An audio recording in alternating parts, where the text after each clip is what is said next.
za saba mjani nilikuwa natoka Gonda ine mapangi zangu, nikapita njiani nikapata demu amejiweza, demu amejimbemba, demu anatembea nyonga inabembea, nyonga inatingizika dililava.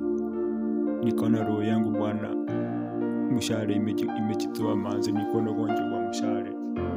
Nikasema mtoto lazima amokembe.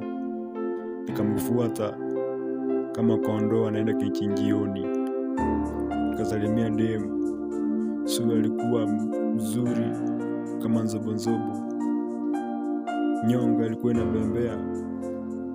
Kiuno ilikuwa kama kijiko kile cha kujongwa na mti. Nyuma ebuobi ilikuwa kubwa, imejipinda kujipinda, yani vitu viwili.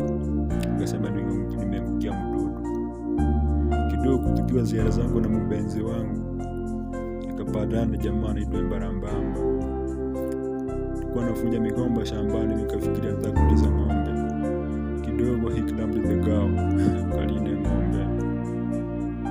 Jamaa alikimbia kafunja miti. Kidogo nikasikia kicheko kanishtua, nikaanguka chini kafeindi. Kuanguka kumbe yule demu nilikuwa naye. Sura ni mzuri lakini kicheko. Ndio na Agosta asubuhi. Ndio jambo. Nilikuwa na kijasho kinyelele. Nikaingia demu kuniangalia, kaniambia kwani wewe kuna baba unapika dulungi? Na kijako kinatoka dulungi. Mimi kijasho changu na mimi sikuwa na